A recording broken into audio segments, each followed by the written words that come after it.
Hi friends, welcome to Taste Bud Sophie's Kitchen. இன்னைக்கு நம்ம பார்க்க போகிறது ஒரு யம்மியான டேஸ்டியான ப்ரான் பிரியாணி. இந்த ப்ரான் பிரியாணிக்கு ஃபஸ்ட்டு வேண்டிய மேரினேஷன் என்னென்னு பார்த்துக்கலாம். ஒரே பவுலில் வந்து நம்ம வந்து ஃப்ரெஷ் ப்ரான்ஸ் வந்து ஒரு 500 கிராம் எடுத்திருக்கேன். டீவெயின் பண்ணியிருக்கு. அதில் 2 tablespoon ginger garlic paste, 1 teaspoon அளவு மஞ்சள்தூள், அப்புறம் காரத்துக்கு ஏற்ற மாதிரி நம்ம வந்து கொஞ்சமாக வந்து மிளகாய் தூள் சேர்த்துக்க போகிறோம். ஒரு 2 டேபிள் ஸ்பூன் அளவு வந்து நம்ம மிளகாய் பொடி சேர்த்தோன்னா 1 டேபிள் ஸ்பூன் அளவு வந்து கொத்தமல்லி பொடி நம்ம கொரியண்டர் பொடி சேர்த்துக்க போகிறோம்.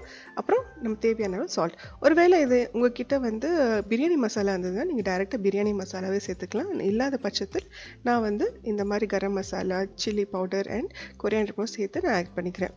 இப்போது இதில் வந்து நம்ம கட் பண்ணி வச்சுருக்கிற ஒரு முழு தக்காளி, நல்ல பழுத்த தக்காளி, பெரிய தக்காளி வந்து அப்படியே சேர்த்துக்க போகிறோம். நம்ம பச்சை மிளகா ஒரு 4 to 5 நல்ல கீரி சேர்த்துக்க போகிறோம். இதில் நம்ம நல்ல கழுவி நறுக்கிய வந்து கொத்தமல்லி தழை சேர்த்துக்க போகிறோம். புதினாவும் சேர்த்துக்கலாம். இப்போது நம்ம ஒரு 2 டீஸ்பூன் அளவு லெமன் ஜூஸ் அளவு சேர்த்து நம்ம இது எல்லாமே வந்து நல்லா மிக்ஸ் பண்ணி ஒரு 20 நிமிஷமாவது நம்ம நல்லா இதை மேரினேட் பண்ண விட போகிறோம்.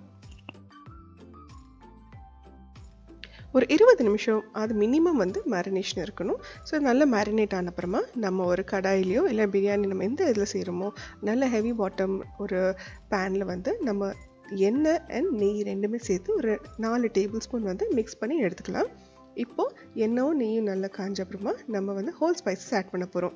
இதில் நம்ம வந்து ஹோல் ஸ்பைசஸ் பார்த்திங்கன்னா சோம்பு, அப்புறமா லவங்கம், அப்புறமா வந்து 2, 3 to 4 வந்து ஏலக்காய், கல்பாசி, அப்புறம் பட்டை, பே லீவ்ஸ் நம்ம பிரியாணி எல்லாம் சேர்த்துருக்கோம். ஸோ அதுவும் இது எல்லாமே சேர்த்து நல்லா வந்து லோ ஃப்ளேமில் வந்து நல்லா வறுத்து எடுத்துக்கலாம் ஃபஸ்ட்டு.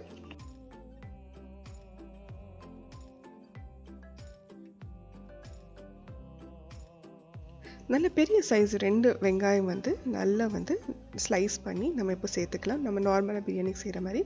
இந்த ஆனியன், இந்த மசாலா எல்லாமே பார்த்திங்கன்னா நல்லா வந்து ப்ரௌனாக ஆகிற வரைக்கும் நம்ம ஆனியன் வந்து நல்லா வறுத்து எடுத்துக்க போகிறோம். ஸோ இந்த அளவுக்கு நல்லா ப்ரௌன் ஆன அப்புறமா நம்ம ஆல்ரெடி மேரினேட் பண்ணி வச்சுருக்கிற இந்த ப்ரான்ஸ், இந்த மசாலா எல்லாமே சேர்த்து நம்ம இதுக்குள்ளே சேர்த்து நம்ம வந்து மிக்ஸ் பண்ணி நம்ம தண்ணி ஊற்றாமல் அப்படியே வந்து மூடி வச்சு குக் பண்ண போகிறோம்.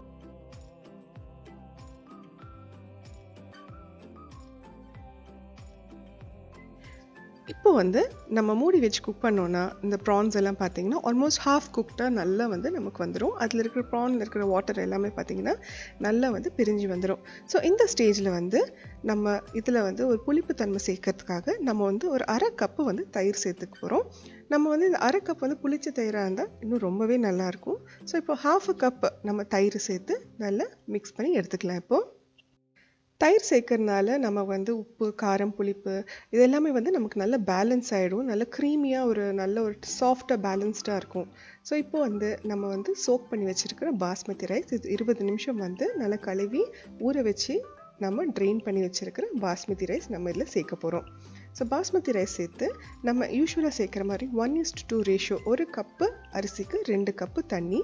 ஸோ இந்த ரேஷியோவில் வந்து நம்ம தண்ணி சேர்த்து நம்ம இப்போது குக் பண்ண போகிறோம்.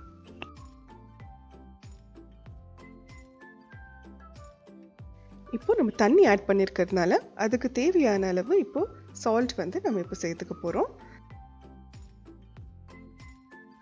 இந்த மாதிரி நம்ம தண்ணி ஊற்றினோடனே நம்ம வந்து பிரியாணி எப்போவுமே வந்து மூடி வச்சு குக் பண்ணக்கூடாது. முதல்ல வந்து ஒரு கொதிக்கு கொண்டு வந்து அதுக்கப்புறமா வந்து பார்த்திங்கன்னா ரைஸ் வந்து ஓப்பன் ஃப்ளேம்லேயே ஹை ஃப்ளேமில் பார்த்திங்கன்னா ஒரு 40% to 50% வந்து குக் ஆகிடும். ஸோ அந்த மாதிரி மேலே பார்த்திங்கன்னா ரைஸ் வந்து மிதந்து வரும். இந்த அளவுக்கு வந்து தண்ணி இருக்கும்போது தான் வந்து நம்ம வந்து ரைஸ் தம்மில் போட்டால் தண்ணி வந்து நல்லா வற்றி பர்ஃபெக்டாக பொல நமக்கு வந்து பாஸ்மதி ரைஸ் வந்து நமக்கு பிரியாணிக்கு நல்லா கிடைக்கும்.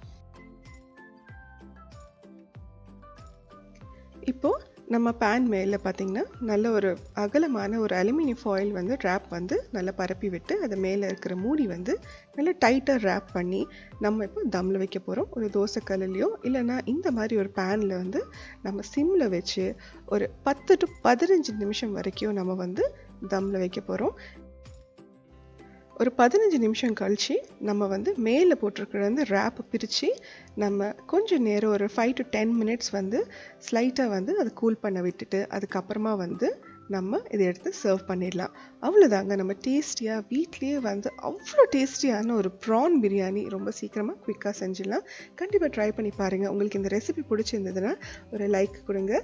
ஸோ அண்ட் ஆல்சோ நம்ம சேனல் இன்னும் நீங்கள் சப்ஸ்கிரைப் பண்ணலைன்னா ஸோ மறக்காமல் சப்ஸ்கிரைப் பண்ணுங்கள். தேங்க்யூ ஸோ மச் ஃபார் வாட்சிங். இன்னொரு வாட்டி இன்னொரு ரெசிபியோடு உங்களை சந்திக்கிறேன். நன்றி, வணக்கம்.